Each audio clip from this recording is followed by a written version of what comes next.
Well, greetings and salutations, everybody. It's the best day of the week. It's Star Wars Talk Tuesdays, where all we're going to do here is talk Star Wars, all Star Wars, and nothing but Star Wars. Because that's what we like to do on Tuesdays, is sit here and talk about Star Wars. I'm, of course, your host, John Campea. Thank you so much for being here today, guys, to talk about Star Wars and all things Star Wars. Now, here's how today's show is going to go, much like the John Campea Show.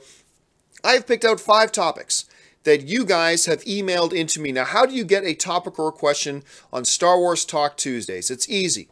Just email me anytime at john@thejohncampeashow.com. That's john@thejohncampeashow.com.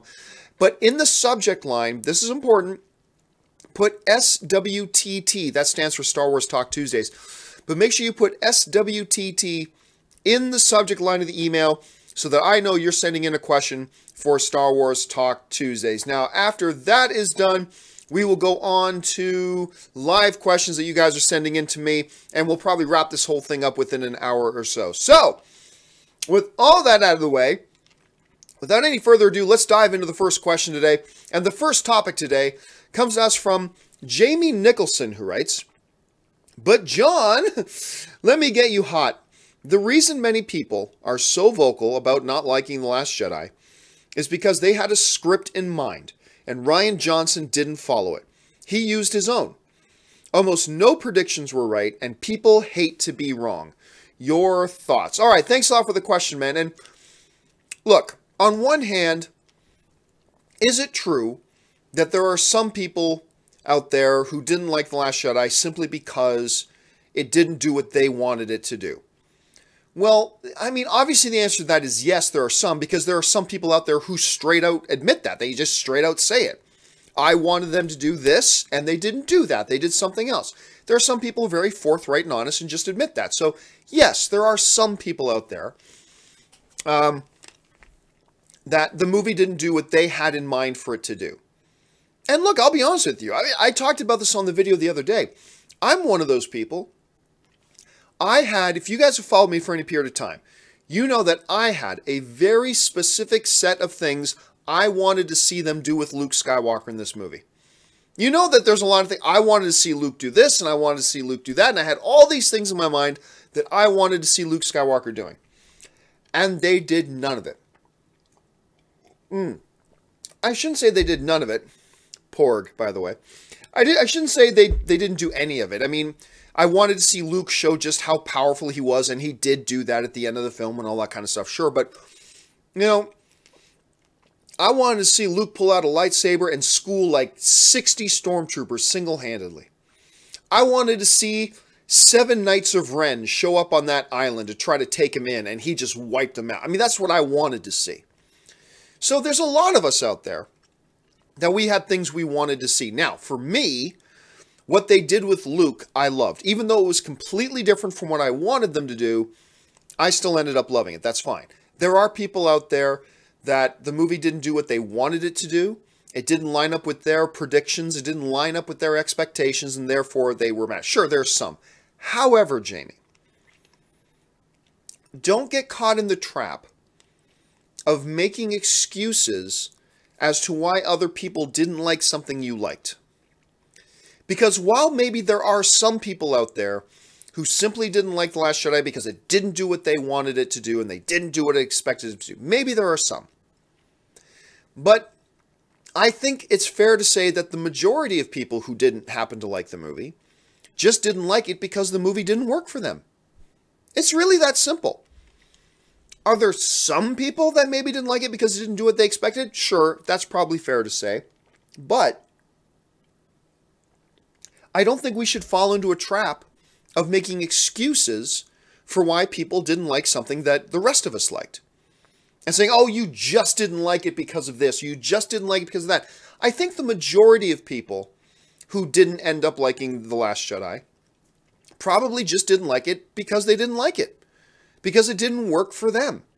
Hey, it worked for me. It worked for you. It worked for most people I know. But for those people who didn't like it, for them, it just didn't work because it didn't work for them. And we've got to be careful not to make excuses. Oh, they just didn't like it because they're this. Or they just didn't like it because of that. No. There are people out there who just didn't like it because they didn't like it. Go figure. So let's never fall into the trap First of all, nobody on either side of the shoot. Like, people who didn't like the movie shouldn't make excuses for our people. Oh, they just liked it because they this. Or no, I liked the movie because it worked for me. There are things about it I didn't like, for sure. But the more I see the movie, the more I like it. I just liked it because it worked for me. Nor should we make excuses for people who didn't like the movie. Oh, they just didn't like it because it didn't do what they wanted it to do. Well, no, for most people, it's just because it didn't work for them. They watched it, didn't entertain them.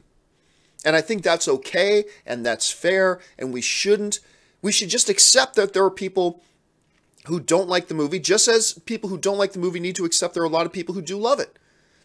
And that's okay. Worked for some, didn't work for others, and that's fine. Let's not fall into the trap of making excuses or ascribing fake reasons for why people didn't like it. If somebody liked it, the chances are they just liked it because it worked for them. If there's people out there who didn't like it, chances are they just didn't like it because it just didn't work for them. And it's just that simple, and it's okay that that's the case. Anyway, thanks a lot for the question, man. Let's move on now to the next question. And the next question today comes to us from one of my Patreon supporters, Robert, who writes, I was confused that Yoda seemed to be able to interact with the real world. He hits Luke with his cane and controls weather. Rian Johnson referred to the scene as a tantalizing hint of the potential of someone who is a Force ghost interacting with the real world. Does this mean that Luke may have a bigger impact on Episode 9 than we thought? Well, yeah, I mean, that was one of the things that caught a lot of people by surprise. Was that, oh my gosh, Yoda shows up as a Force ghost and does some things we've never seen a Force ghost do before. I think it's important for us to keep in mind as Star Wars fans. Well, I mean, as film fans in general, but also as Star Wars fans specifically, is that the Force ghost thing is a relatively new thing. Like, when you consider the thousands of years that the Jedi have been around, and for all the generations that the Jedi have been around, when you take into consideration the fact that it wasn't until Qui-Gon whispered to Yoda, that was the first time we had any inclination of a Force ghost, per se. And then Obi-Wan does it, then Yoda does it. In the relationship to how long the Jedi have been around, this whole Force ghost phenomenon thing is a brand spanking new thing. So we as audience members should probably be prepared and understand that just because we've only seen Force ghosts do this much does not necessarily mean that's what they're limited to being able to do. Yeah, in Empire we just saw Yoda appear on the snow. Luke, go to Dagobah.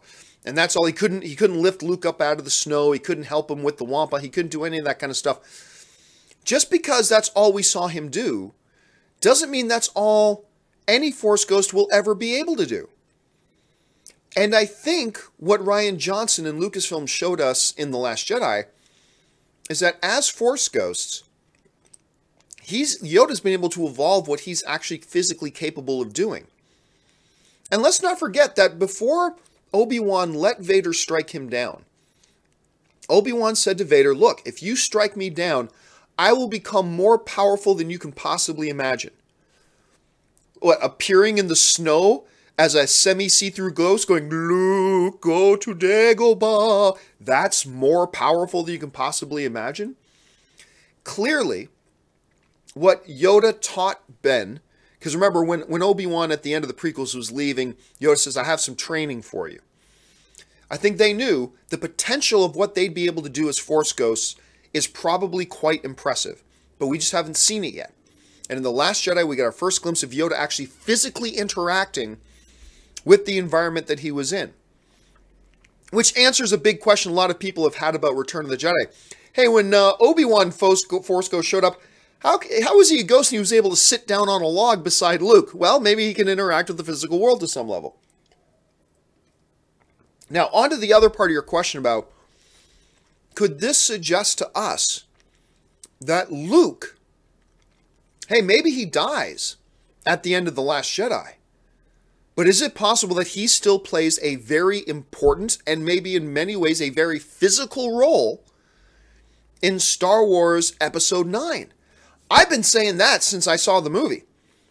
Like, since I saw The Last Jedi, I said, okay, no, Luke ain't gone. We ain't done with Mark Hamill. I have a feeling that Mark Hamill is actually going to play a very significant role. Because in that scene in The Last Jedi, when Yoda and Mark Hamill are sitting there together, if Luke was never going to see Rey again, what's the point of Yoda trying to make Luke a better master? Like, Yoda's sitting there and he's basically propping him up to say, look, you've got to not give up on Rey. You got to be, we can't lose her. You're going to have to be there for her. She is destined to surpass you, because that's what happens. The pupils surpass the masters. That's what, therefore, Yoda says to Luke. We are what they surpass. So, if Luke was just going to die and never see Rey again, then it kind of makes no point to that whole conversation between Yoda and Luke, with Yoda basically encouraging him, you got to not give up on this Rey girl. She's our hope now. She's it. So, yeah, I do think that we're going to see Luke and Mark Hamill back in Episode 9. Nobody has told me this. I'm just saying as a fan, from a fan's perspective. I think we're going to see Luke back. I think we're going to see Mark Hamill back. I think Hamill's going to play an important role. I think Luke is going to play an important role. And we'll see how that goes. How he's going to be used. Are we going to see Force Ghost Luke doing lightsaber fights with actually living stormtroopers? I don't know that they're going to do that. But I do think he's going to pop up, and I think he's going to play an important role in Episode 9. All right, thanks off the question. What do you guys think? Do you think we're going to see Luke pop up in Episode 9? Do you think he's going to be a small cameo role like Obi-Wan in Empire? Or do you think he's going to play a major significant role like I kind of think he will in Episode 9? Jump into the comment sections and let me know what you guys think. All right, let's move on now to the next question.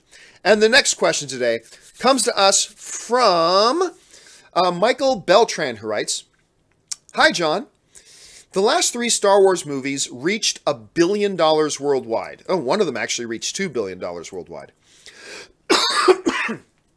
Do you think it's realistic to expect Solo, a Star Wars story, to do the same?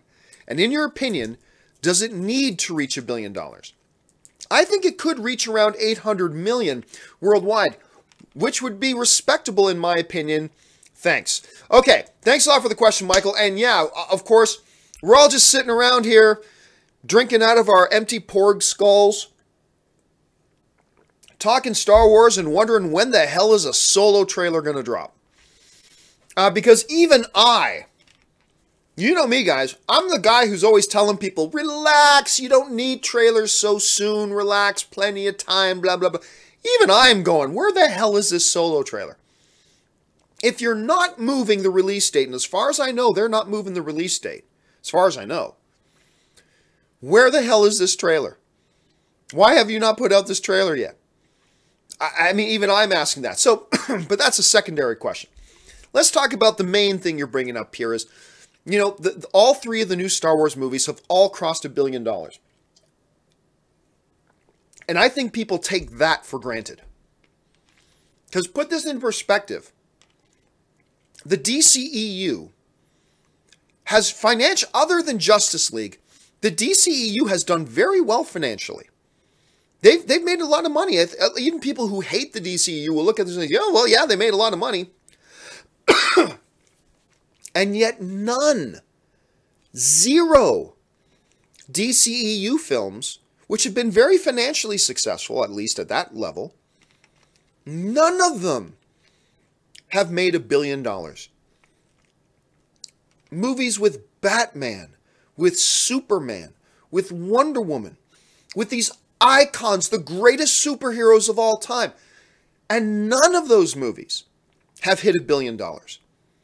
This Star Wars, these new Star Wars movies, all of them have gone over $1 billion. That's ridiculous. It's absolutely ludicrous that that's happened. Now, I think a lot of people take that for granted, but also it skews, I think, a lot of people's vision of reality. Because instead of looking at that and going, oh my God, what a feat. 3 films, all 3 of them crossing $1 billion. That's nuts. What it does, though, is it makes it skews some people's vision of reality. And they go, oh, well, now they go, well, it's a Star Wars movie. It's supposed to go over $1 billion. Really? Because it's never happened before. Never happened before. Oh, it's supposed to do that. See, suddenly now we take this billion-dollar line for big granted. There are people out there who take that billion-dollar mark for granted. Massively for granted. And suddenly they think, oh, that's easy. $1 billion? Ah, it's easy. Only a couple of the MCU films have crossed that billion-dollar mark. Only a handful of them. None of the DCEU movies have crossed the billion-dollar mark. And yet all 3 of the recent Star Wars films, all of them, boom, north of $1 billion. That is unprecedented. It's, to quote Vincini, it's inconceivable. But, unfortunately, one of the downsides of that, one of the bad things about that, is it just makes people take that billion-dollar mark for granted. And now people are going, there are some people, oh, well, Solo's coming out. Solo should hit $1 billion. Are you insane? Okay, first of all, look, ever since they announced the Solo movie, you guys have been watching me for a period of time. You guys know this. Ever since they announced the Solo movie, I have been saying, at the top of my lungs, the Han Solo movie is not going to reach $1 billion. It's just not. Is it possible? Sure. Any film, it's possible it could hit $1 billion. It is possible that a Solo film could hit $1 billion. But I think you're a little bit of crazy if you think that, though. Then again, crazier things have happened. We know this. But I just don't see it happening. So if you're asking me, do I think Solo would hit $1 billion? I don't think so. Because while Han Solo is a very popular character, there's a lot of people, even in the Star Wars fan community, that just were not asking for a standalone Han Solo film. I have just never sensed a huge sense of excitement about a young Han Solo movie. Yes, Han Solo is a very popular character. But this isn't Harrison Ford. And it's yet another prequel. Don't get me wrong. Alden Ehrenreich is a terrific actor. He's going to do a great job as Han Solo. I have no doubt about that. But, you know, the Han Solo we all knew and grew up with was Harrison Ford. That doesn't mean you can't ever do it without Harrison Ford. Yes, you can. But it is an obstacle. And it's something that's going to become a road bump. And I think you're a little bit naive if you don't think that that's going to be a significant road bump. Porg. I'm drinking porg brains. Anyway. So will it hit $1 billion? I just don't think so. I just don't think there's that kind of hunger for it. Now you can say, but John, Rogue One hit $1 billion. Sure, but I think there were a lot more people who were open to the idea of the story about how those rebels got the plans to the Death Star in the first place. Not to mention you tease Darth Vader in it. Plus, it was the first film coming off of Star Wars The Force Awakens. So it had a lot of momentum going for it. I think it's a story that more people were interested in from the outset. And so it had a couple of advantages. And then, yes, it hit $1 billion. Great. But Solo, a Star Wars story, I just don't sense that same kind of accomplishment or that same kind of enthusiasm that there was for, say, a Rogue One. Now, let's go on to the other part of your question. Does a Solo movie need to hit $1 billion? Only if you're dumb. And here's what I mean by that. Again, I want us to not lose sight of just how impressive and how ridiculously difficult it is to hit that $1 billion mark. That it's just, I think there's 32 films in all of cinematic history. 500 movies coming out every year. There's like 32, I think that's there. Maybe it's 33, maybe it's 31, whatever. But for argument's sake right now, I'll say 32 films in history have hit that $1 billion mark. It is no easy task. And again, only a couple. Out of the, how many MCU movies have there been now? Like 15, 17? I lost count. Only like 4 of them, I think. I'm just going off the top of my head. I could be wrong about that. Look up the numbers. But it's a small number. Only a small number of MCU films have ever crossed $1 billion. As successful and as ridiculously popular as the MCU is, only a couple of them have crossed $1 billion. All right? None of the DCEU films have ever crossed $1 billion. That $1 billion mark is ridiculous. For anybody to just take that number for granted and go, oh, well, Solo's a Star Wars movie. It should easy cross $1 billion. Then you're crazy. You're absolutely crazy.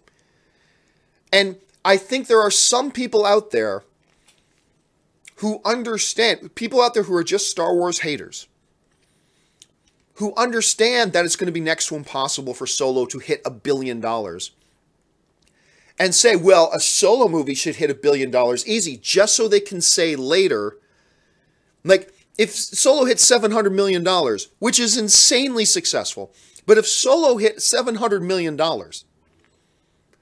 which is more money than a Justice League movie with Superman, Batman, Wonder Woman. If it made $700 million, there are still going to be brain-dead people out there who are going to want to point at and say, ah, it failed. It's a Solo standalone movie. With a first-time actor playing a role, for the first time I should say, that was made beloved by another actor, and now he's not in the role anymore. It's another prequel story, basically about a movie that nobody was really asking for. Of course it's not going to hit $1 billion. And it doesn't need to hit $1 billion. It does not need to hit $1 billion. Let's say, for argument's sake, that your email is correct. And let's say Solo hits 800 million. I'm not even sure it hits 800 million, to be honest with you. I'm more leaning towards the $700 million range. $675 to $700 million is where I think it's going to land. But let's say 800 million. There are still going to be people out there who try to suggest that Solo, a Solo movie, getting $800 million is somehow a failure or whatever, which is just ludicrous. Absolutely ridiculous. And it just shows how desperate some people are to try to make up negative things. What happens, though, if Solo makes $400 million? Well, now look. A lot of movies making $400 million would be a smash success. But if you get into $400 million territory with a Star Wars movie, now you're getting into the number range where anybody who would want to point and criticize would have a legitimate case to do so. Because if it's a Solo movie, look, with all the reshoots they had to do, because they basically reshot the whole movie, basically. So you know the budget is probably around where Justice League budgets was, which is probably around $300 million when it's all said and done. Now you're into the type of money territory where if you make $500 million at the box office, you've lost money. That's a disaster. A Star Wars movie losing money is inconceivable. Minimum, I think this Han Solo movie is going to have to make a $600 million to break even. If it gets into profitability, then great. Then it makes money, it's profitable, wonderful. Can't ask too much more for it. But yeah, if it makes like $400 million worldwide, $500 million worldwide, then all those people are going to be pointing fingers and criticizing. They would have a just reason to do so, I think, when you get into that. But if the movie makes $675 million, $700 million, $750 million, now you're talking about a movie that was profitable by hundreds of millions of dollars, and everything's fine. So, will Solo hit $1 billion? I just do not think so. Does it need to hit $1 billion? No, it does not. It needs to get it needs to get over 600 million. Of that, I'm very comfortable saying that. It has to get over 600 million. If it gets over 600 million and starts getting closer to 700 million, then everything's fine. Everybody at Lucasfilm's going to be happy. Everybody at Disney's going to be happy. Everybody's going to be rolling in their money, and everything's going to be good and fine. But I just think it's unrealistic for anybody to have any expectations. And I'm a Star Wars fan. I'm looking forward to the movie. And it's Ron Howard. I love Ron Howard. But even then, I just don't see... what the possibilities here are of it hitting $1 billion. I just think it's unrealistic. Anyway, that's just the way I see it. All right, spent a lot of time on that question, but that was a big one. Let's move on to the next one. And the next question today comes to us from, who does it come from? It comes to us from David Raposo, who writes, "Hey John, loving your Solo adventure." I see what you did there. You said that Rey and Kylo will have a fight in episode 9. That seems to be the expectation on everybody's mind. After what happened in episode 8, giving a new and interesting direction on the story, should we still expect that? All right, interesting question, David, because so here's what basically Dave is talking about.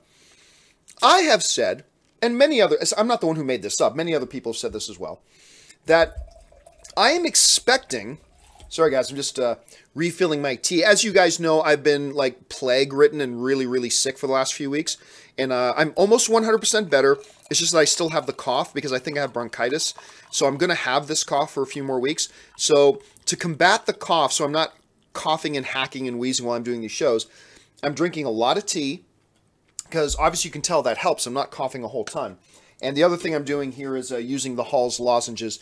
It's just what I have to do to not cough and hack and wheeze my way through the whole show. And I also put on Vicks Vapor Rub. Every Filipino and Italian mother agree. Vicks Vapor Rub. Okay, so all that is kind of helping me. So you might not even realize I'm sick because all this stuff together is working together pretty well. But it is unfortunately something I have to do. Anyway, back to the question. One of the things that I said in an earlier show was that I think this whole new trilogy is leading up to episode 9 and ultimately the big final confrontation between Kylo Ren and Rey. They are the darkness that has risen and the light that has risen. That this whole thing is going to climax with the two of them going to battle head to head, mano a mano. That's what this is all leading up to. But David raises an interesting question. You know, in episode 8, which did not give us anything of what we were expecting to see, and for somebody like me, that's just fine. It worked out great. I didn't get what I wanted, but for the most part, I still think it worked out well.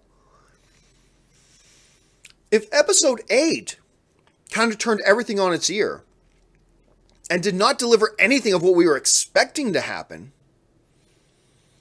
should we feel so secure in thinking that episode 9 is going to give us what we're expecting to happen? That's an interesting point. That's an interesting question.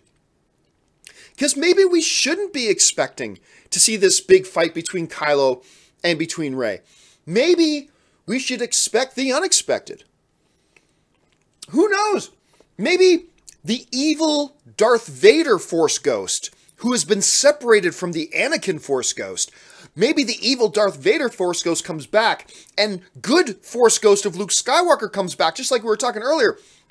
And maybe the big battle is the rematch between Vader and Luke, both as Force Ghosts. Woo! Maybe that happens. I don't know. I know that sounds ridiculous. Of course it is ridiculous. But maybe. Look, I acknowledge that completely. I acknowledge that maybe we shouldn't be so sure about our assumptions for episode 9 after our experience with episode 8, after going through a movie that kind of turned all of our expectations on its ear. Maybe we shouldn't be so secure in our assumptions for episode 9. I acknowledge that, but even with that being said, I still feel pretty good that this whole franchise seems to be building, this whole new trilogy, at least at any rate, seems to be building us towards that final big battle confrontation between Kylo and Rey. That just seems to be the way it's going. I think that's what they're going to do. Yes, they could turn it on its ear, but that's the way I think they're going to go. All right. Thanks a lot for the question. Let's move on now to the final email question. And after the email question, I will go. I noticed a bunch of you guys have been sending in some live questions. We will get over to the live questions there in just a moment. But first, let's get to this last email question that came in. And the final email question today comes to us from Paul Williams. And Paul Williams writes, "Hey, John, enjoying the channel very much. Thank you so much, Paul. I loved The Last Jedi, but I found it hard to accept that Rey and Poe didn't already meet on Dakar at the end of The Force Awakens. I got the impression that at least one day had passed before Rey set off to find Luke due to the costume changes, and both Rey and Poe were major players in the mission." Paul, you and me both, brother. I found it so jarring in The Last Jedi when Poe and Rey were staying there, and he goes, "By the way, I'm Poe. Oh, hi, I'm Rey." That to me was completely jarring. Why on earth would these two, especially with their shared mutual connection to Finn, Why would they not have met on Dakar? To me, that makes no sense whatsoever. On top of that, compounding that problem, in the novelization of Star Wars The Force Awakens, which is supposed to be canon, anything in the novelization is also supposed to be canon. In the novelization of The Force Awakens, Poe and Rey meet. They don't have an adventure together or anything like that, but they meet at the end of the story. So, understanding that they were both at the base in Dakar, understanding that there's no realistic reason why they wouldn't have met already, understanding that we as audience members already assume that they've met at some point, and understanding the fact that the novelization of The Force Awakens already said they met on Dakar, what was the point of having this totally out of nowhere, totally, like, jarring, out of place introduction all of a sudden? Hi, I am Poe. Hello, I am Rey. That was just so, like, I like the movie very much, but there are some things I don't like about it, and that was one of the things that I was just left the theater scratching my head over. And what the hell was that all about? What was the need of putting that in there? There was no need to have that there. And to me, it just, even though we were already practically at the end of the movie, it just felt jarring. It felt like somebody just suddenly hit the brakes on the bus and you're like, whoa, what was that? It just, to me, it made no sense whatsoever. Even if you wanted to say, contrary to common sense and contrary to what was in the novelization, we're going to say that Poe and Rey hadn't met yet. Okay, that still doesn't excuse having this completely jarring, out of place, hello, I am Poe, hello, I am Rey. It still doesn't explain the need to do that.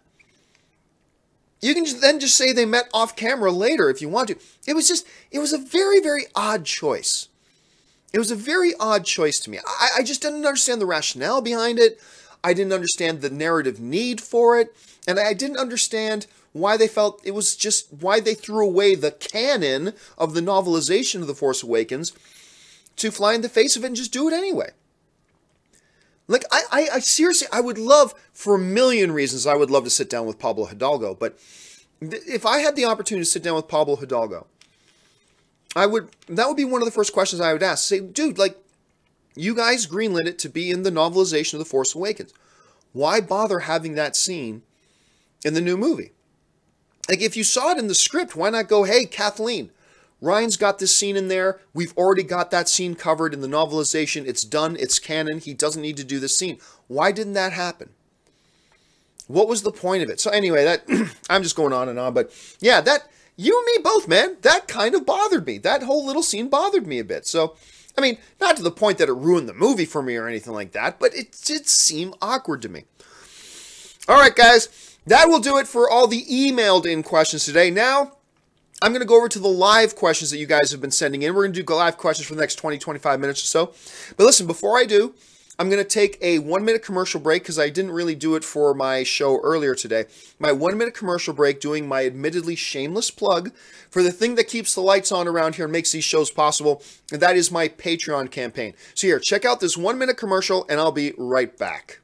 For those of you who have followed me for any period of time, you guys know that I made the decision recently to leave the corporate overlords. I no longer wanted to work for corporations. I wanted to be an independent content creator. And the only way I've been able to do that is by the support of my Patreon supporters. So what I would like to do is to ask you guys who watch my shows, who spend any amount of time with me every single month, to consider going over to www.patreon.com/John Campea. There you'll get all the information about what exactly does it mean to be a Patreon supporter of mine? What does being a Patreon supporter do for helping to make sure that shows like this one and all the other shows I do here on my channel can actually be produced? And on top of that, what benefits are there to being a Patreon supporter? And maybe if you guys can check that out, if you decide you want to be one of my Patreon supporters, that would be awesome. And if you don't, that's perfectly fine too. I'm just happy that you guys have decided to be here today and be a fellow movie fan and join us in the conversation. So go and check out the website, see if you want to become a Patreon supporter. And now, let's get back. All right, guys, and thank you so much for those of you who are already Patreon supporters of mine. You guys are the reason that this show even exists and that I'm able to make these videos. Thank you so much. Hey, listen, I did want to address one thing, though. Somebody brought up in the live chat, they're saying, hey, Pablo already addressed the issue because Pablo says that the movies top the books in cases like that. Yes, but I understand that movies top the books. But if you're going to say that the books are canon, then what's the point in saying they're canon if later movies can just contradict them? If later movies can contradict what's in the books, then what's in the books is not canon. Because canon means canon. Canon means this is the true history of what happens in this universe.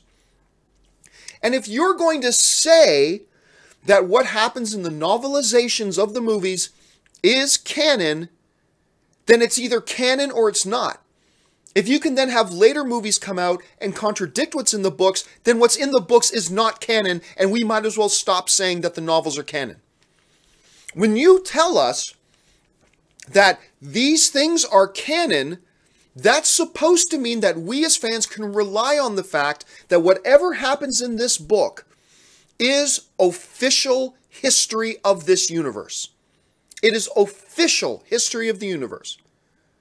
Oh, but if a movie comes out later and contradicts it, then you go with the movie over the book. But then the book isn't canon. If something can come out later and negate what this story says, then this story, poof, it's gone. It's not canon. So you can't have it both ways. You can't say novels are canon and then go, oh, but we're going to do something different in a movie later that contradicts the books, and then pretend that that's okay. It's either canon or it's not. And you know what we got now? Now, we're all the way back to that old mess we used to have in the old canon when there were like 18 different levels of canon. There's B canon and C canon, and then up at the top, you know, you have G canon. The movies were called G canon. Why the letter G? Because G stood for George. And it was a total mess. The cartoons are this level of canon. The comic books are this level of canon. The books are this level of canon. You had all these different levels of canon, which really meant nothing was canon. So, what's the point of saying, oh, now the novels now are canon, but you're saying they can be contradicted later? Yeah, they can be contradicted later, then it's not canon. Canon means it's set in stone. Canon means it's official. Canon means it's concrete. If it can just be picked and chosen and thrown away later, then it's not canon. So, one of the big appeals for somebody like me to get back into reading the new novels, they made a big deal about this before, is all the new novels and all the new comic books, they're all canon. And everyone went, whoa, they're all canon. That means they're all official, real stories that are consistent with the overall movie universe and blah, blah, blah. That gives them extra value. And do you remember what I said years ago when they said that all the new stuff's going to be canon? I said, and everybody laughed at me, I said, it's not going to last. They're going to start contradicting things, and then slowly but surely it's going to be canon schmanon. Pretty soon, we're going to be back to the old system of different levels of canon. And now here we are already. Novelization says they already met at The Force Awakens. Now we got the new movie coming out. Hello, I am Poe. Hello, I am Rey. Completely contradicting what you did in the novelization, which you said was canon. Don't give me this, it's canon, but it can be changed later. Well, then it's not canon. It's not canon. Because canon is immovable. Canon is official. Canon means set in stone. Canon means if I buy the book and I read the book, I am given the assurance that what I'm reading is the actual history of what happens in this universe, and now you're telling me it's not. So don't call it canon anymore. Don't call it canon anymore. And the thing that really drives me nuts about this whole, hello, I am Poe situation is that it was completely unnecessary. Did you really need to contradict the canon of the novelization just to have a, hello, I am Poe scene? That made it necessary to contradict canon? It was completely unnecessary. Anyway, it's not a big deal. The issue of canon is a big deal. Them having that stupid little scene of, hello, I'm Poe, hello, I'm Rey. It was stupid, but it's not ultimately all that important. It's not all that worth getting upset about. But the bigger issue of, well, then what the fuck is canon and what is not? Because you've been telling us for years now, all this new stuff is canon. Clearly it's not. Because if it's canon, it's canon. If it's not, it's not. You're not sort of pregnant. You're pregnant or you're not pregnant. You ain't sort of pregnant. It's either canon or it's not canon. Anyway, I know I've been going on about this for too long, so I'll move on to something else. Hello, I am Poe. I'm going to make a t-shirt. Hello, I am Poe. Okay, anyway. Let's move on to the questions that you guys have sent in live. And we will start off with this one. Let's see. Jake Smith writes, nothing. He just sent in a super chat. Thank you so much, Jake. That's really nice of you. Cobra writes, John, did you ever read the Legends comic George R. Binks, Jar Jar's dad, who went insane because of his son? I'll be honest with you, Cobra, I've never even heard of it. But you've piqued my curiosity. You've piqued my curiosity. George Hand writes, or Orange Hand writes, I love Pretty Brunettes as much as Lucasfilm, but we've had 4 in a row, and Solo appears to have a 5th. Why are there no blondes and or redheads? Does it matter?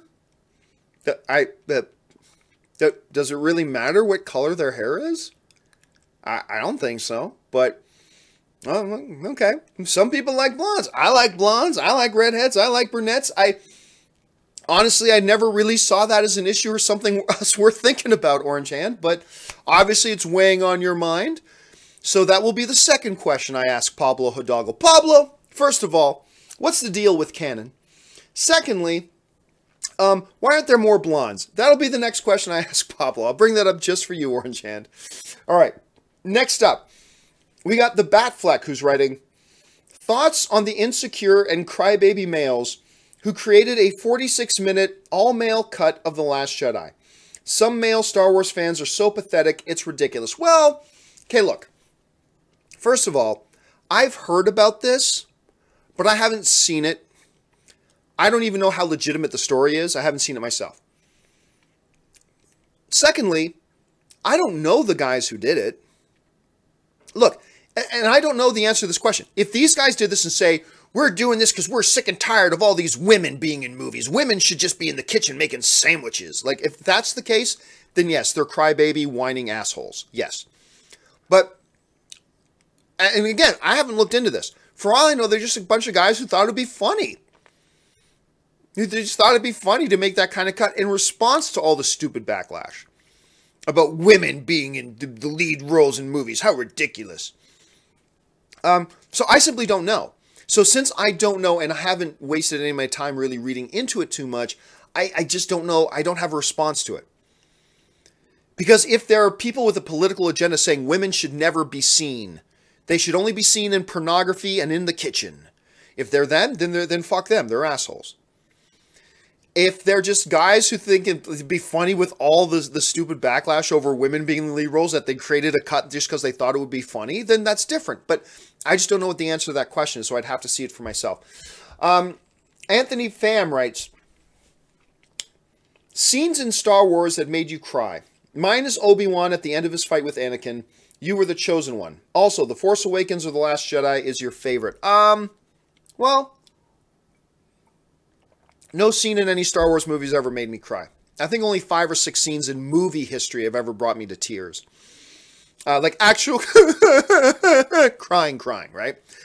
There's a number of movies that I get choked up and I can feel some tears welling up in my eyes, but, don't actually outright cry. Then maybe 5 times in history, I feel like, oh, that's so beautiful, that I've actually broke down and cried. But it's never been in a Star Wars movie. As far as The Force Awakens and The Last Jedi, man, I go back and forth on that. I like them both very much for different reasons. I will say this, and this came up, I think, yesterday.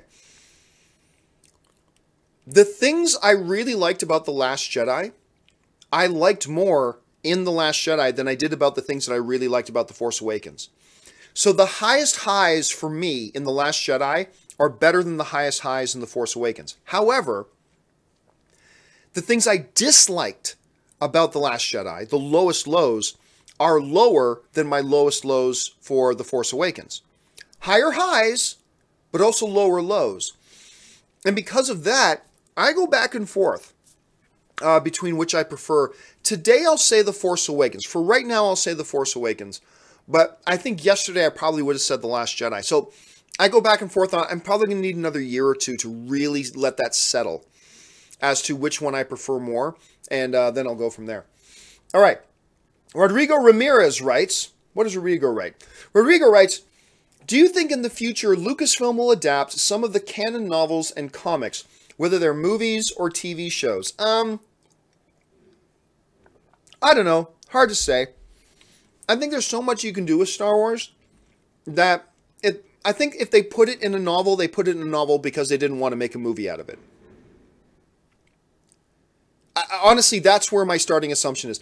My starting assumption is if they made a novel out of it, then they made the novel because they weren't interested in making it a movie.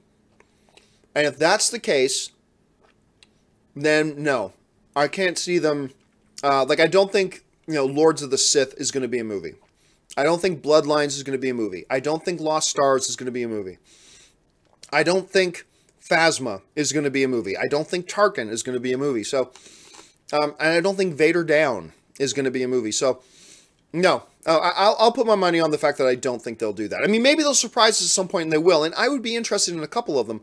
But overall, as a fan, my assumption is if they decided to take a certain story and put it into a novel, then that means they weren't interested in making it into a movie.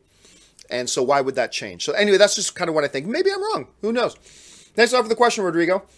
Next one comes to us from Adam Griffin, who writes, I feel those who criticize the science in Star Wars mistake these films for sci-fi.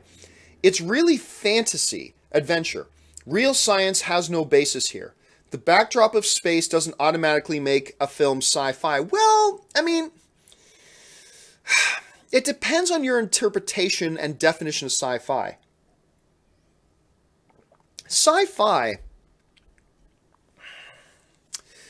again, there's some wiggle room here when it comes to definitions, I think. Is Star Wars fantasy adventure? Absolutely, it's elements of fantasy and adventure. There's a very Arthurian kind of feel to them as well. But you can't deny there are sci-fi aspects to it. Science fiction isn't about real science.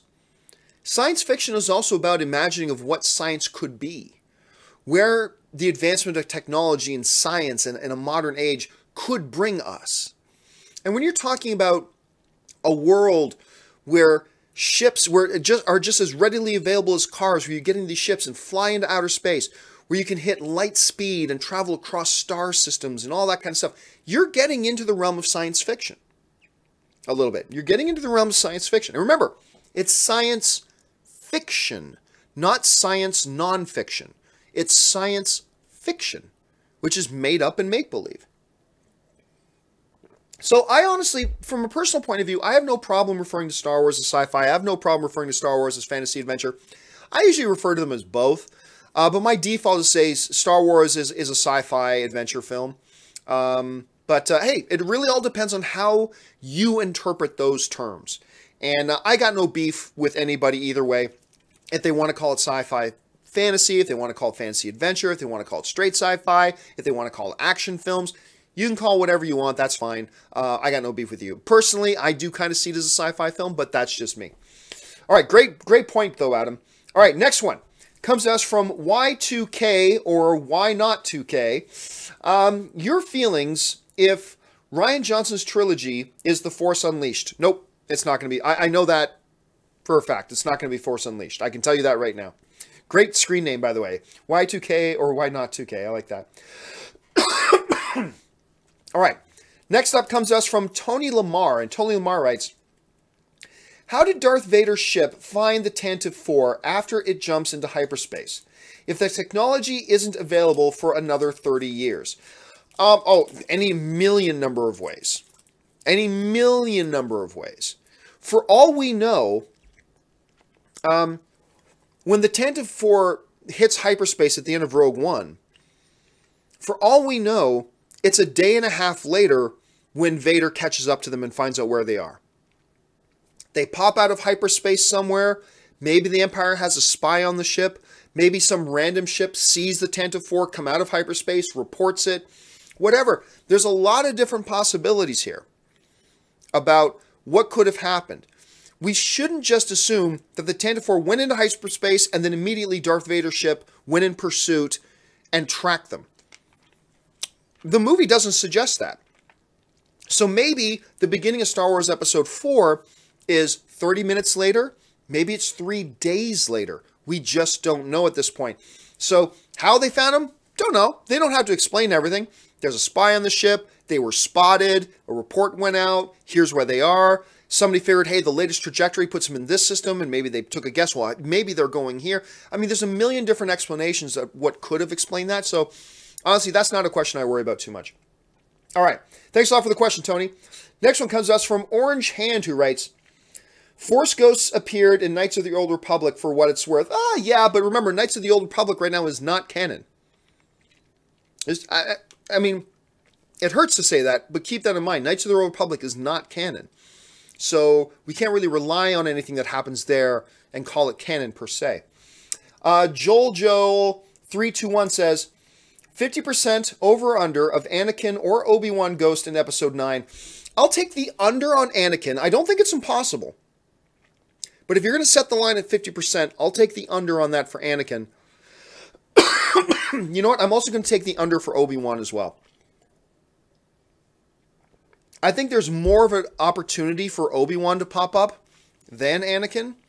But if you're going to set the line as high as 50%, I'll take the under on both, and we'll see how that works out. All right. Let's see. Charlie15Z writes, if Lucasfilm were to push Solo to December, isn't that something they would have to announce by now? No, not necessarily. I mean, realistically, if they were going to push it, and I don't think that they are, they might. I still don't think that they are, but if they were, you could push it as late as 30 days. 30 days before the movie's supposed to come out, and then you can push it. Really, there's really no big drawback at this point. It'll cause a little bit of confusion with people right now, but nothing major.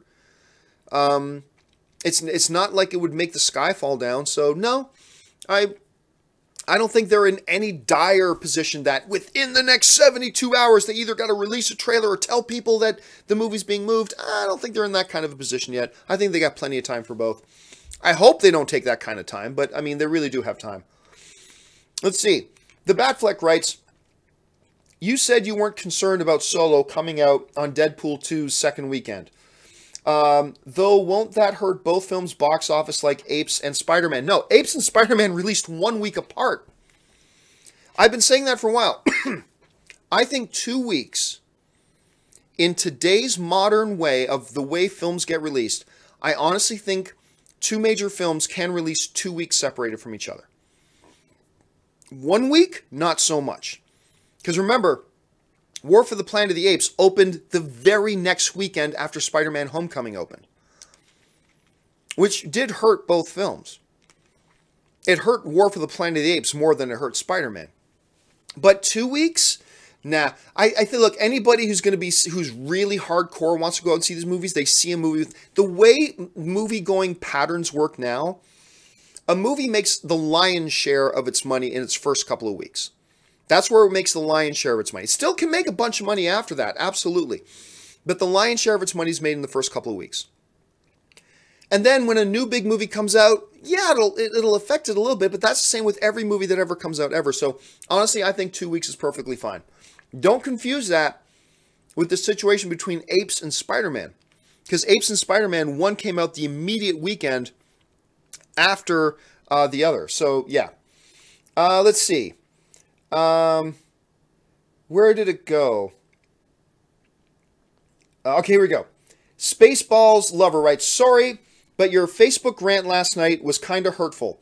Still a fan, though, and I respect your opinion. What they're talking about is I don't want, I'm not going to go into it too much, except to say this. I stand by what I wrote on my Facebook page. As somebody who is a theology student, as somebody who has been in church circles, and somebody who still, my personal belief is I hold a, kind of a traditional Judeo-Christian kind of worldview and faith. And as somebody from all of those points of view, I stand by what I wrote. I really do. And what I would challenge anybody who feels hurt by my opinion on that, I would really challenge you to really take a good hard look at what it is you belong to and what it is you believe. Because, that's just me. I don't want to devolve into a big religious debate. All I'm going to say is this. Understanding my background. One of the things that really turned me off the church, and I hold some very traditional Christian beliefs. Like I went to Bible college, studied theology, did the whole thing. Nothing is more damaging and insulting and contradictory to Christianity than the North American religious right movement. The North American religious right movement is the anti-Jesus movement. The religious right hates Jesus. The religious right hates everything Jesus stood for. And that is what I believe. And I understand that's not going to sit with everybody correctly. But I mean, it is what I think. So, and you know what? You took the time to put that into a super chat. So I wanted to give you the respect to answer it. It is my feeling on things. So if you want to take it up more, go check out my Facebook post and leave some things there. But I appreciate you bringing it up. All right. Sijuith Radha Krishan writes, "Hey John, loved the way how The Last Jedi depicted the dark side as something more than just being dark/bad. Also, Kylo's philosophy of killing the past. In my opinion, Kylo is a well-written and unique Star Wars character." I agree. And, there are a lot of people who, understandably so, I understand where people who don't like Kylo Ren because he's whiny and all that kind of stuff. I get it. So I'm not going to try to talk anybody out of that. So, because I get it. It's valid. It's a valid criticism. From my point of view, and I was mentioning this earlier today, Kylo represents everything that is about the allure of the dark side. Giving in to your passions, giving in to your anger, giving in to your rage. Kylo Ren is the ultimate breeding ground for the dark side to take advantage. Because he is all of those things. He has no control. He totally gives in to his passions and his whims and his anger and his rage. He does all of that. And I think, a lot of us are used to, when we think of dark side, we think of Vader. Vader, who is stone cold, who is singular visioned. That's what we think of when we think of a dark side Lord of the Sith, right? So it's understandable that when we see Kylo compared to what we used to have in Vader, it seems very jarring. But when you think about it, Kylo really is the ultimate petri dish for the dark side to take root.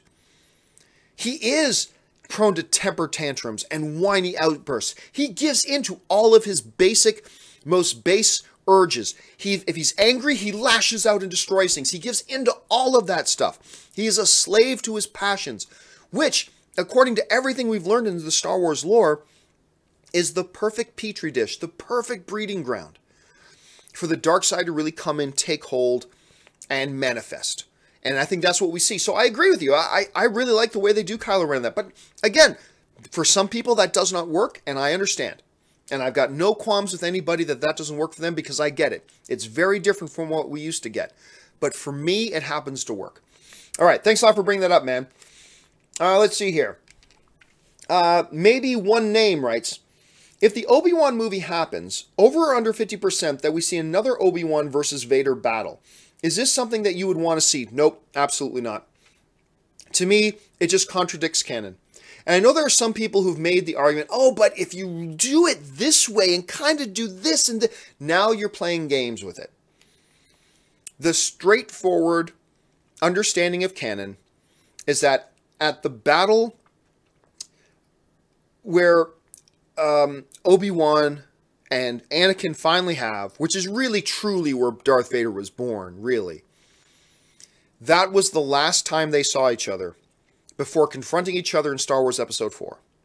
Now, yes, you can play semantics and you can do all sorts of things. Well, if you say this and then twist this a little bit and do this, you could say that they met each other again earlier on. Yeah, you can, but now you're playing kind of fast and loose with canon at that point. And in case you couldn't tell, I get my back up a little bit when it comes to playing fast and loose with canon. I think canon matters.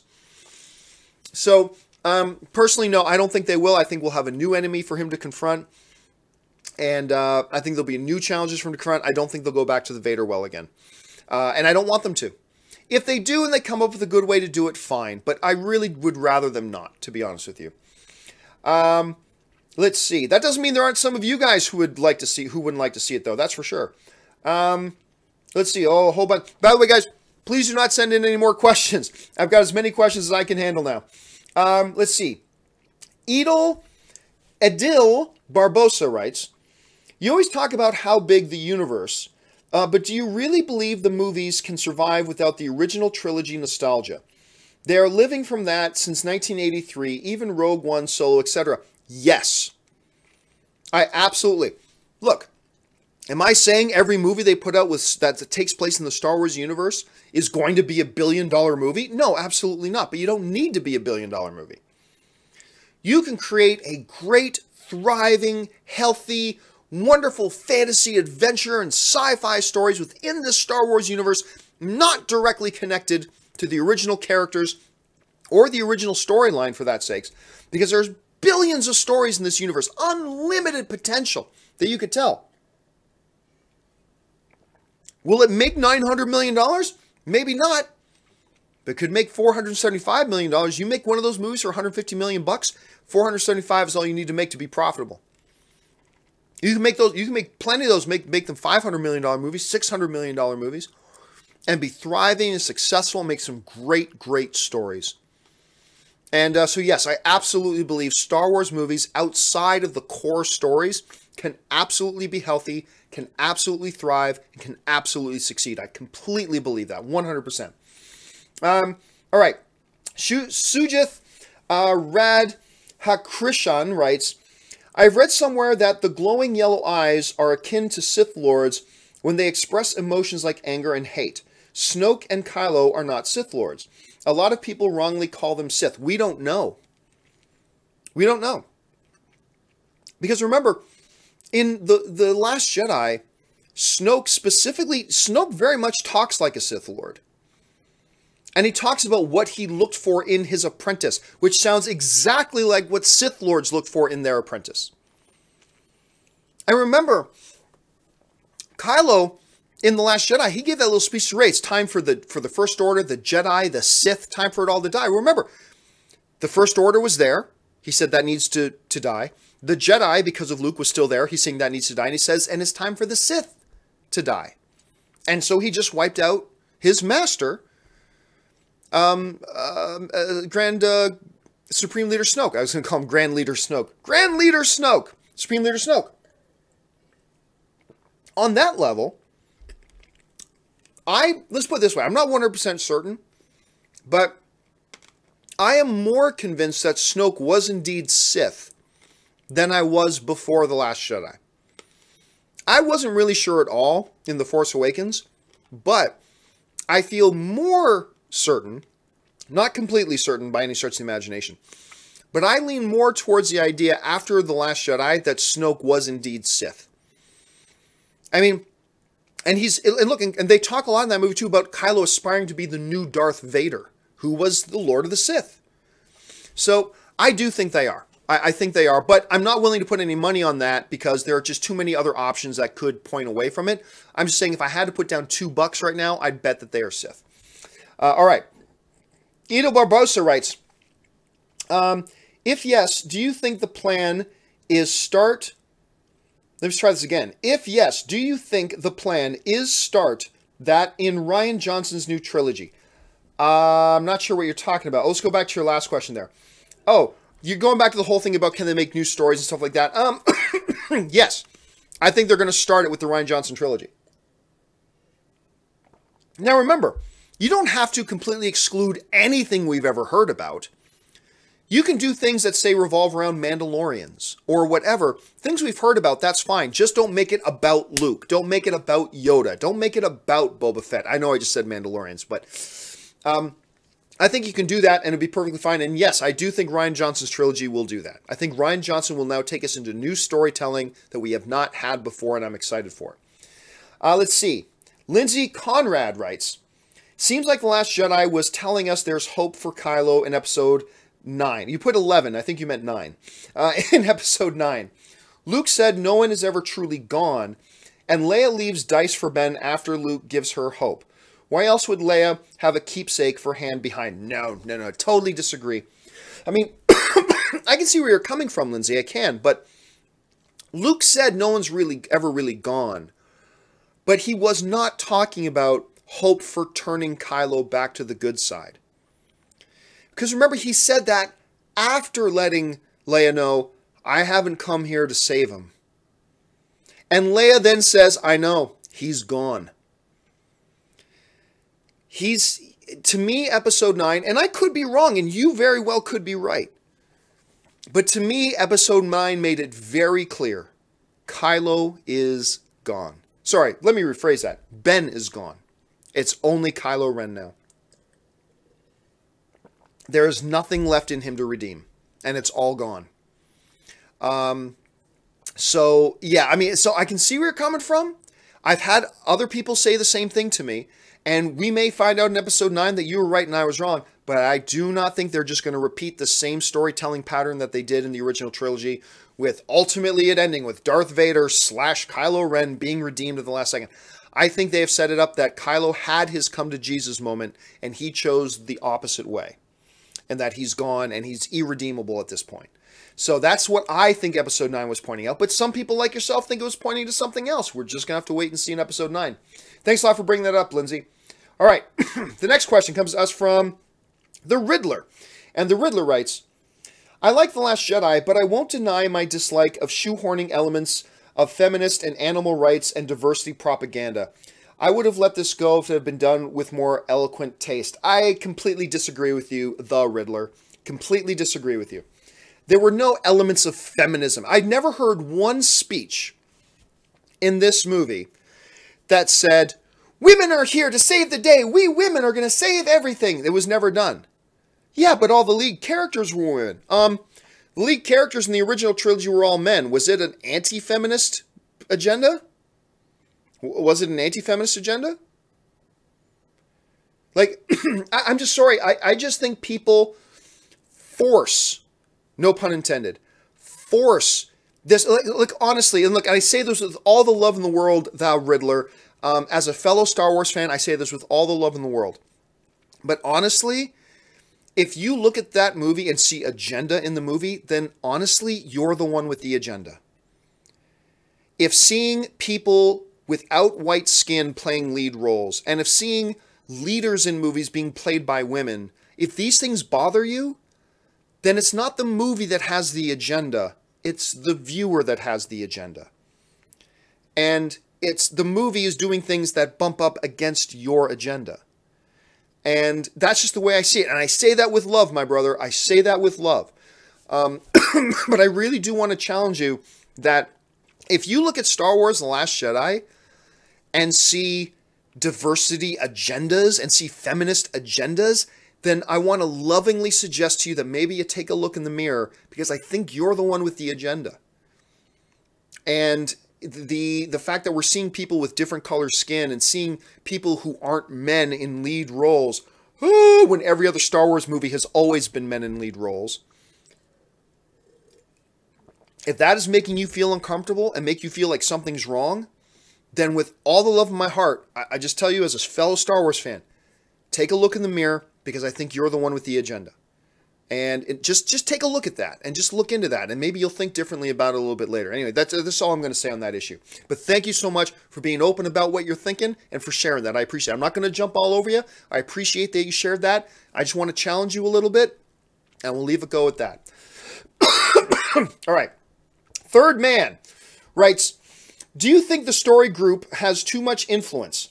It's like a bunch of canon experts doing the job that development execs should be doing. They do a good job, but they need a better team in charge. Well, here's the thing, Third Man. You don't know. You have no idea how the story group at Star Wars works. You have no idea how they work. No, I don't think they have too much power because look, when you're talking about a universe this big and this vast and whatever, you need a core group to be the keepers of the holocron. To be the ones to, you're going to need a core group to stop the universe from just splintering off into 75 different directions, doing completely contradictory things, so you end up back in the old dark times of 18 levels of canon and all that kind of stuff. You need a story group. If anything, I think the story group may not have had enough control. I think some of the problems that I had with The Last Jedi, and some of the problems that I've heard some other people express with The Last Jedi, I think a lot of those problems stem from a core story group not having enough control over what's going on. And it's a very fine line that they have to balance between giving the filmmakers a certain amount of autonomy to do what they want to do, but also having a story group to make sure that everything stays coherent and consistent with each other. That's a big job. So, yeah, I'm going to disagree with you on that, Third Man. Like, I can see where you're coming from per se, but if anything, when I look at the problems that I and some other people have mentioned that they have with The Last Jedi, it seems to stem from a possible situation where the story group did not have enough influence or enough control over what was going on. Case in point, hello, I'm Poe. If the story group had more control, they probably would have jumped and said, wait a minute, that scene can't be there. It contradicts what we've already done somewhere else. That's just a small, stupid example, but it's a good example to use here. And I think if the story group had more influence and more control, like that little problem never would have happened in the first place. So I actually see it a little bit opposite from the way you see it there. But interesting things that you'd bring that up. All right, let's move on now to the next question. We're just down to the last few ones here. Maybe one name writes, clearly Snoke wiped Rey and Poe's memory so they wouldn't remember each other. Just wait until the completely canon novelization of The Last Jedi. Very good observation. It was Snoke who made them forget that they meant. And in the novelization, we will find out what was Snoke's real purpose for doing that. Very good comment. I like that. Jay Vardy writes, simple solution to canon. It's only canon if George says it is. Disney's Star Wars has been terrible. Well, I mean, George ruined Star Wars. I mean, and there it is. George Lucas came very close to wrecking Star Wars with the prequels. He just did. And look, I worship at the altar of George Lucas. What he has done, not just for Star Wars, but for the film industry as a whole, whether you're talking about ILM, Skywalker Sound, you know, all these other amazing things, the way he pushed forward digital filmmaking in a world that was being stubborn and not wanting to move in that direction. George Lucas is a genius. But everybody has a bad day at the office, and the prequels were the ultimate expression of George Lucas's bad day at the office. And it kind of goes to show what happens when you have one guy with all the power and nobody to answer to. And who just surrounds himself. And one of the things George did not do well with this, George just surrounded himself with yes men. And I met most of those yes men. And they're really good, smart people, but they all knew that they were there to be yes men. Their jobs were never to challenge George, to tell George when maybe something wasn't working. No, their jobs were to fulfill George's vision and to say, yes, great idea, boss.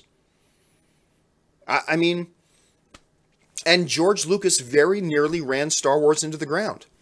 So this romanticizing about the state that George Lucas had Star Wars in by the time he sold to Disney, And that's cool that the new movies haven't worked for you. All films subjective, and if the new films haven't worked for you, no problem. I celebrate that you have your experience with the film and I have mine. But I love The Force Awakens. I loved Rogue One. And I quite enjoyed The Last Jedi. I'm a hardcore, long-time, lifelong Star Wars fan. And I think you're going to find there's a lot of people who agree with me. There's a bunch of people that agree with you too, absolutely. But let's not romanticize that, oh, George pretty much ran Star Wars into the ground. He very nearly destroyed the whole thing. So that's just my opinion of it.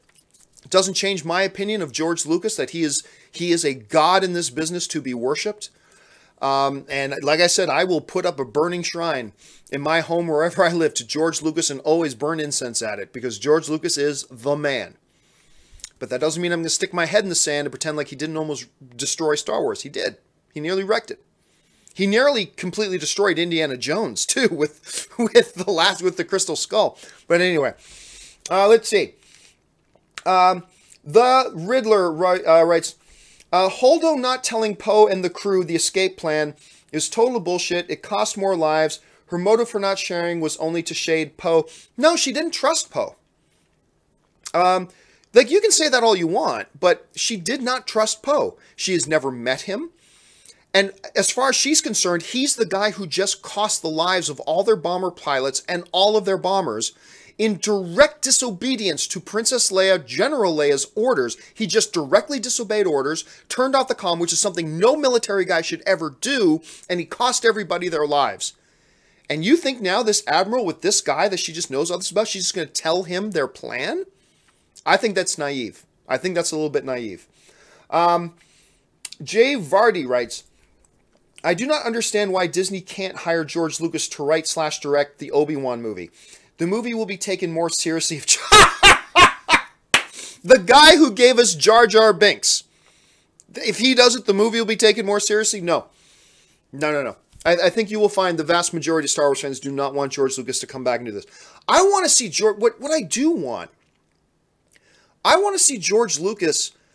Because when he left Star Wars, one of the things he said he was going to do, which made me really excited, was that he was going to try other types of filmmaking. And other than producing that little stupid garden gnome forest creatures animated movie that he did a few years ago, I can't remember the name of it off the top of my head. Other than that, he hasn't really done much. I thought Red Tails was not bad. I know Red Tails catches some shade from people, but I thought Red Tails was not bad.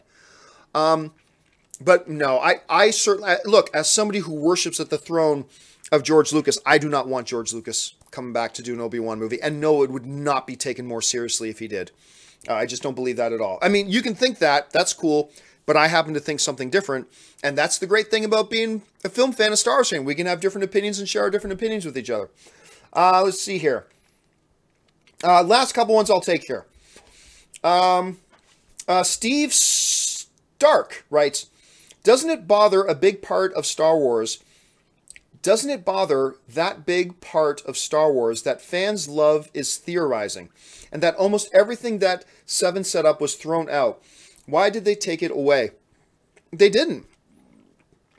I mean, everybody could theorize about Rey's parentage. But I said from day one, I don't think Rey's parents are going to be anybody. That was my theory. My theory ended up being correct. Because they did not, like, for Rey's parents to have been anybody else would have been stupid and would have been formulaic. Please, no more. We find out that Rey's descended from royalty. Oh yeah, like we've seen in every single fucking fairy tale since the beginning of time. Yeah, let's follow that same old formula again. No. She was nobody. Just like that kid at the end of The Force Awakens pulling the broom to his hand, a nobody. That's who the Force works through. You don't have to be the son of an old Jedi Master. You don't have to be a princess born into a royal house. You don't have to be this and you don't have to be that. She was just a good person in a backwater world of Jakku that the Force decided to manifest itself through. To me, that was great. And theorizing is great, but that doesn't mean the filmmakers are supposed to give in to what the fan theories are. That's not the way you make films. That's not the way you make good cinematic universes, is just by giving in and doing everything that the fans want done. That's not how you do it. At least not from my point of view. Now, I would have been okay with it if they said that, you know, if they did give some background to Snoke. But as I mentioned before, they could have given a background to Snoke, but how would that have served the story? It wouldn't have served the story at all. That's just my opinion of it, granted. But I just don't see how, if they gave some big background to Snoke, how does that change the narrative? How does that impact the narrative? It doesn't? Well, then what's the point of taking up screen time with it? Then it's not important. So it's great that we can theorize, but we can't cross that line into going, we theorize, and now you have to do what we theorized. We can't do that. We got to be very careful about that. So it's fine that we theorized, but guess what? My theory came correct about Rey, about her parents not being important, not being anybody of note. So, yeah, one of our theories came right. It wasn't Rey is an Obi-Wan. Rey is a descendant of Palpatine, a clone of Palpatine. Rey is the reincarnation of Anakin Skywalker. Rey's all these traits, and it's great to have theories. But that doesn't mean that the filmmakers then become beholden to what we as fans were theorizing. Their job is to make the best movie they can. And if that lines up with what some of the fan theories were, great. And if it doesn't, great. Let's just not become that group of fans that starts thinking that the filmmakers have to do what we want them to do. Make the best movies you can. Sometimes that means we'll get, I don't know, the Clone Wars animated movie. Sometimes that means we'll get Empire Strikes Back. Sometimes we'll be bigger hits than others. But you make the best movies you can.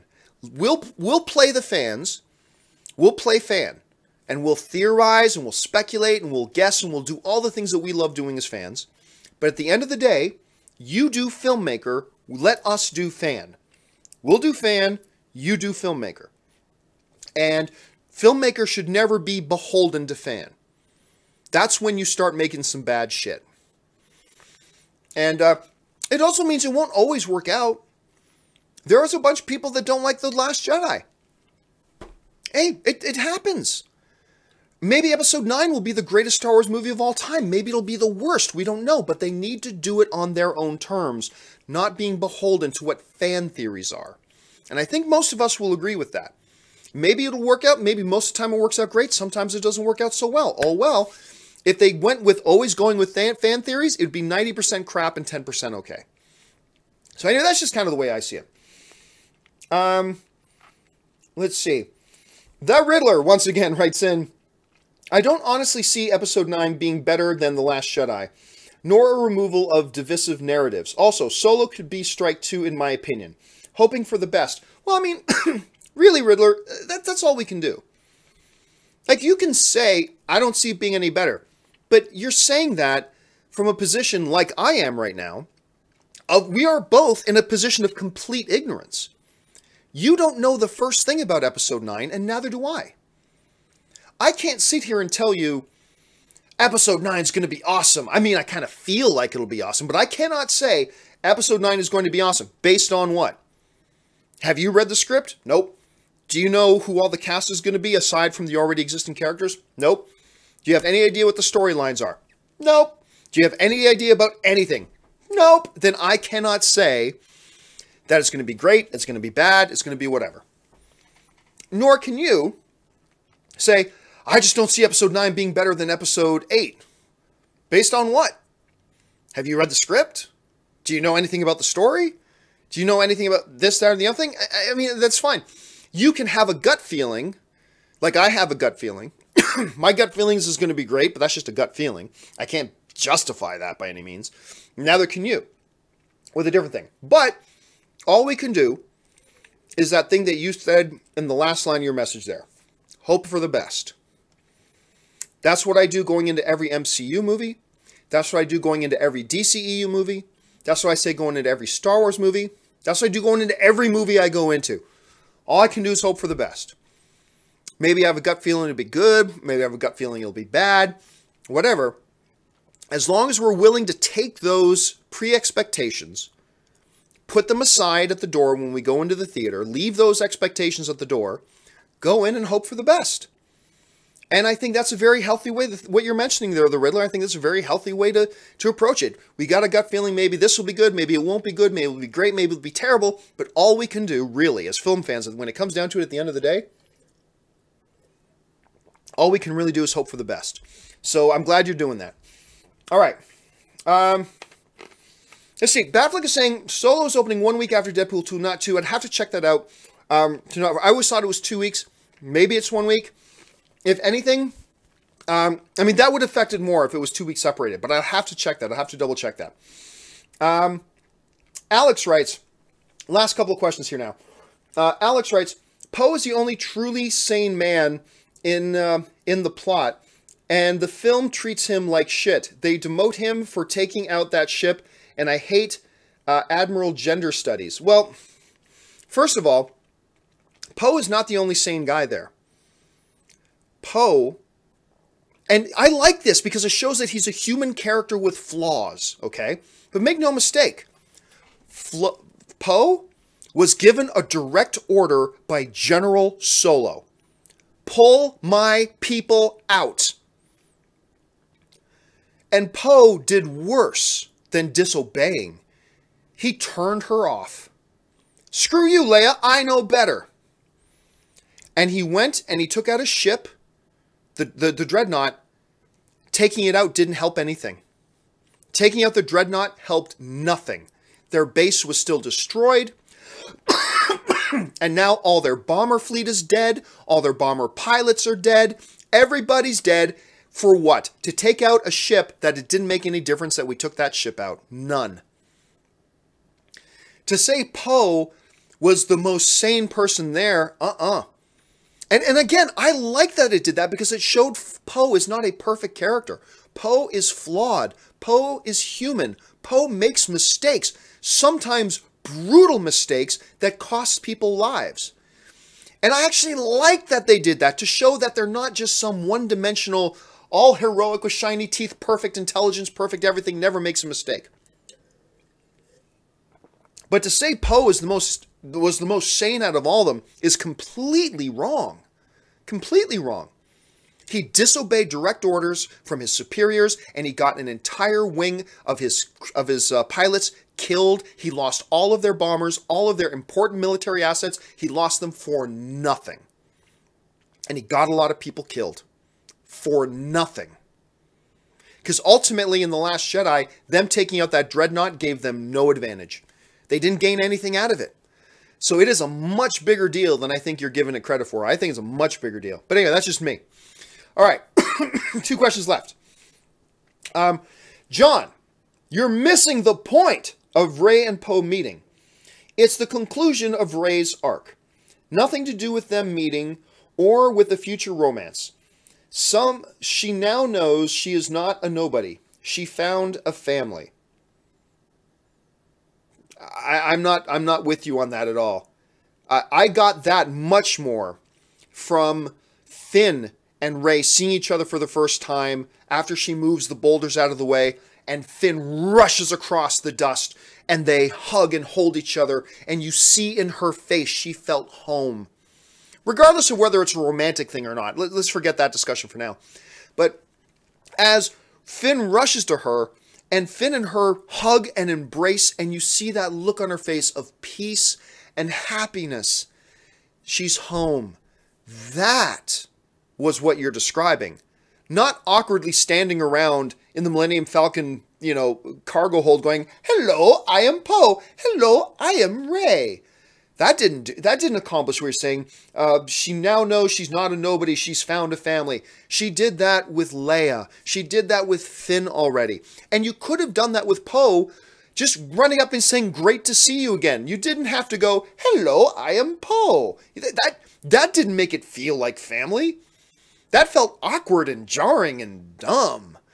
To me, see, what you're explaining, the fact that she realized she's not a nobody, she's found a family, I agree with that entirely, but she did that and they showed that when Finn and her run across the rubble to each other, embrace, and that look on her face was so great. It was the first time, I think, in all the Star Wars, the 2 Star Wars movies we've had, the episodic movies, I should say, that she's ever looked content. It was a great moment. And it's exactly what it is you're talking about. That moment that shows she's that. That moment was not on the Falcon, her going, "Hello, I'm Rey. Hello, I'm Poe." That wasn't that. That felt the opposite of that, to be honest with you. But that's just my point of view. It hit you a different way. And that's great that it hit you a different way. I have a lot of things in movies that hit me different ways than other people that make me a little bit odd, so granted. But I think what you're describing was much more encapsulated with that moment that Finn and Rey rushed across and hugged and embraced. To me, that was the moment that Rey realized, this is my home. With these people, this is my family. Not whoever my biological parents were that left me for nothing. This is my family. Here is where I have worth. That and her conversation with Leia as well. But that awkward, hello, I am Poe moment didn't make me feel that. If it did for you, that's interesting. It just didn't do that for me. All right, last question of the day. And I went way longer than I thought I would today. But last question today comes to us from the Wolfman, who writes, I saw The Last Jedi 6 times, so many great themes. Failure is a part of life. Legends are not perfect. Like we often think, heroes can come from anywhere. Morality in business is money-based often. Emotions affect perceptions, etc. Love it. And you know what? Look, I've talked ad nauseum about all the problems that I have with the Last Jedi, and I do have some very significant big issues with the movie. Hello, I am Poe, just being the smallest of them. But I think, Wolfman, what you're nailing on here is something that really does speak to where I'm coming from as a fan. That the notions of the groundedness of the characters, the notion of even our heroes failing, making mistakes, feeling like they need to give up, feeling, maybe in the case of Luke, that they've done more harm than good. Maybe it's somebody like Poe who makes an arrogant, rash decision that ends up getting people killed. Maybe it's somebody like Finn who, still operating on a basis of fear, makes some rash decisions. Maybe it's somebody like a Rey who is like overly naive and gullible at times and can be easily manipulated by Snoke from afar through some Force visions. There's something to me about The Last Jedi on those levels that bring it so far home for me and make me, from a story point of view, appreciate these characters so much more. And I do find it odd that, you know, one of the loudest ridiculous criticisms coming out of The Force Awakens, which is, there's a Mary Sue, which was not. If anybody who looked at Rey and thought that character was a Mary Sue, you simply either didn't watch the movie, you have no comprehension of what was going on with Rey, or you just don't know what a Mary Sue is. But I do find it odd that, you know, one of the big complaints coming out of The Force Awakens was, that's a Mary Sue character. And now we come into a new movie under the guidance of Rian Johnson, who shows these characters as multidimensional, flawed, mistake-filled, regret-filled, all these things that make them more real to us, and now we're complaining about that.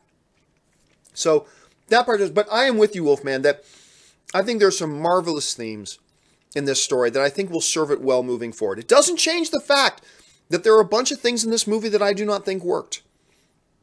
And it doesn't change the fact that I think this movie has several problems. And it doesn't change the fact that there are a bunch of people out there that this movie did not work for. The way that, say, The Force Awakens did, or that the original trilogy did. So there are problems. Let's not stick our heads in the sands and pretend that there's not. There are. But, with that being said, some of these things in this movie, to me, were very special. And I thought worked on much deeper levels than what I wanted the movie to do. And again, I admit, I have things I wanted this movie to do, and things that I wanted this movie to be. But the movie didn't do what I wanted it to do. It did something different, and I ended up appreciating what they did instead quite a bit. Again, didn't work out that way for everybody. That's the best thing about being a film fan, about being a Star Wars fan, is we're going to have different experiences with it. We'll have different points of view. There are some people who don't like that I dislike anything about The Last Jedi. There are some people who are very angry at me and tell me on Twitter all the time how stupid I am, that I have certain things about The Last Jedi that I did not like. I got people on Twitter telling me every day how stupid I am that I did like The Last Jedi. I mean, it's all that, and we got to get through that noise and just get back to being fans. And to do what the Riddler was saying, you know, whether something hit us one way or hit us another, whether something worked for us or didn't work for us. At the end of the day, as fans, we go in and we hope for the best. And maybe it'll work for us. Maybe it won't. But we're still fans. And I'm glad that you guys are fans with me. That'll do it for me, guys. Thanks so much for joining me for this installment. My name is John Campea, and until next time, may the Force be with you.